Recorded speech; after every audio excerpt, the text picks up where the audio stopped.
घर की पहली रोटी गौमाता को दे। कहते हैं गैया मैया को रोटी देने से बच्चों के विवाह में देरी नहीं होती। ये तो शास्त्र सम्मित बात है। गौमाता को चंदिया देने की बात बताएगी। हरा चारा दीजिए। लाल किताब है, ग्रंथ है ज्योतिष का, लाल किताब, रेड बुक। ज्योतिषी लोग इसको बहुत यूज करते हैं। उसमें भी वर्णन है कि गौमाता को हरा चारा देने से पितृदोष समाप्त हो।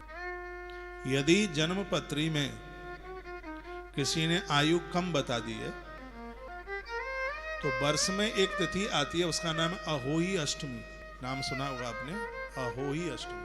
अहोई अष्टमी को लेकर लिख लें आप कागज पर। मैं दो बातें बोल रहा हूं। एक तो जिस नारी को संतान नहीं है, पूरी दुनिया में एक सरोवर, एक कुंड ऐसा है जहां पति पत्नी दोनों स्नान करते हैं, वो गोवर्धन के पास में राधा कुंड है। अहोई अष्टमी के दिन वहां स्नान करने से नारी की कोख भर जाती है, उसकी गोद भर जाती है। और दूसरी बात, यदि जन्मपत्री में कह दिया गया कि उम्र कम है, तो अहोई अष्टमी के दिन एक लोटे में जल भरकर जिसकी उम्र कम है उसके ऊपर 7 बार ऐसे घुमाकर, और गैया मैया जिस खूंटे पर बंधती है वह पानी इस खूंटे पर चढ़ा दीजिएगा। गैया मैया उसके अकाल मृत्यु का हरण कर लेगी। इतना बड़ा प्रभाव गौ माता का। और जितनी भी ये बातें सब शास्त्र सम्मित हैं, अपनी तरफ से बनावटी कुछ भी नहीं। गौ माता वह पूरी अलाय बलाय अपने ऊपर ले लेती है। ऐसी कौन सी समस्या है जिसका समाधान गौ माता के द्वारा ना हो। सागर के मंथन से 5 गाय निकली। आज पूरे जगत में उसी गौ माता की संतान है। गैया मैया की सेवा करने वाले राजा दिलीप, उन्होंने ऐसे पुत्र को जन्म दिया कि वह पुत्र गंगा जी को धरती पर लेके आ गया। गौ माता की कृपा से जो बालक हुआ उसका नाम भगीरथ हुआ है। गौ माता की कृपा से हुआ। कहते हैं कि जो नारी, हरवंश पुराण में वर्णन है, जो नारी बच्चे को जन्म देने के लिए जा रही है वो गौव्रती बने। गौव्रती कैसे बना जाता है? कहा जाता है कि रात को शाम को जब गैया चर करके आवे तो उसका दाहिना सींग दूध में धो करके और नारी उस दूध को ले, कच्चा दूध, थोड़ी उसमें मिश्री डाल ले। गर्भ में संतान खत्म नहीं होगी, भ्रूण हत्या नहीं होगी, अपराध नहीं होगा और जन्म लेने वाला बच्चा अद्भुत होगा। ये गौव्रती व्रत है।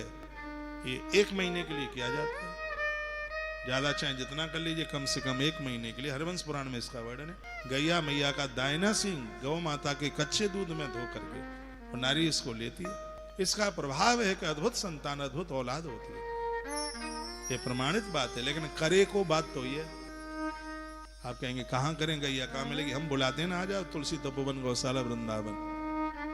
कई हजारों की संख्या में गौ माता है और ये सब चीजें उपलब्ध हैं। खुद आ जाओ, घर से अपना कोई ले आओ, सास को ले आओ और किसी को ले आओ, 1 महीना पूरा हुआ रहो। तुलसी तपोवन गौशाला एक बड़ा अद्भुत काम करने के लिए जा रही है। 4 मंजिल की इतनी सुंदर बिल्डिंग बनाई है। प्रसूत का घर बना रहे हैं। प्रसूत का घर। ये प्रसूत का घर क्या होगा? नारी गर्भिणी होगी, 2 महीने पहले आएगी, 1 महीना पहले आएगी और डिलीवरी के 1 महीने बाद जाएगी। 2 महीना वहीं रहेगी। गौ माता का दूध पिएगी। गैया मैया की दूध घी से बनी हुई चीजों को खाएगी। ब्राह्मण के बालक गर्भ स्तुति सुनाएंगे, गीता सुनाएंगे, हरवंश पुराण सुनाएंगे और ये सब सुनकर के वो नारी बच्चे को जन्म देगी।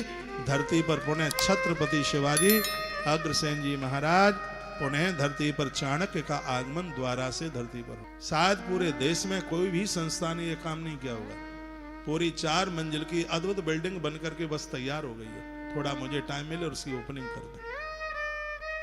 वहां सैकड़ों मेरी बहनें वहां आएंगी। ऐसी व्यवस्था वहां होगी, इतनी अद्भुत व्यवस्था होगी, बहुत अद्भुत व्यवस्था। पूरा 4 मंजिल का एक बहुत बड़ा प्रसूत का घर ये बन करके तैयार हो गया है। देखिए धरती पर पुनः कैसी संतान फिर धरती पर चल के आएगी। मैंने तो माता जानकी को पढ़ा है। लोग राम जी को दोष देते हैं। माता जानकी के गर्भ में जब 2 बच्चे, माता जानकी के गर्भ में जब बच्चे थे तो महर्षि वाल्मीकि के आश्रम पर छोड़ दिए गए और वहां का वातावरण इतना सुखद था। उस वातावरण की वजह से ही उधर से ऐसे बच्चों का जन्म हुआ, हनुमान जी भी उनका सामना नहीं कर पाए। हनुमान जी अजय हैं। लेकिन एक कथा में आता है कि लक्ष्मण लव कुश को देख करके इतने भयभीत हो गए कि मरे हुए व्यक्ति का बहाना बना करके रथ में लेट गए। इतने बड़े प्रभावी लव कुश सुग्रीव और हनुमान जी को बांध लिया। मैं हनुमान जी का भक्त हूं, इसमें हनुमान जी की आलोचना नहीं है बिल्कुल भी, ये मैं सुना रहा हूं, हनुमान जी तो प्रसन्न हो रहे हैं। लव कुश ने अनगिनत राम की सेना मार डाली। सुग्रीव को और हनुमान जी को बांध कर लेके चले गए अपनी मैया के पास। हल्ला गुल्ला हो रहा था। मां जानकी आई, कहा लव कुश क्या हुआ? लव कुश ने कहा मां 2 खिलौना लेकर के आए, देखो तो सही। आ करके देखा, मैया जी ने तो देखा कि रस्सी में हनुमान और सुग्रीव दोनों बंधे हुए थे। डांटा, लव कुश को आवाज लगाई, कहा बेटा तुमने क्या किया? हनुमान जी ने कहा मां मैं प्रणाम करता हूं उस कोख को जिसने ऐसे सुंदर 2 महारथियों को जन्म दिया है। रावण भी जिस सेना का सामना नहीं कर पाया, आज इन बच्चों ने सबको मार डाला।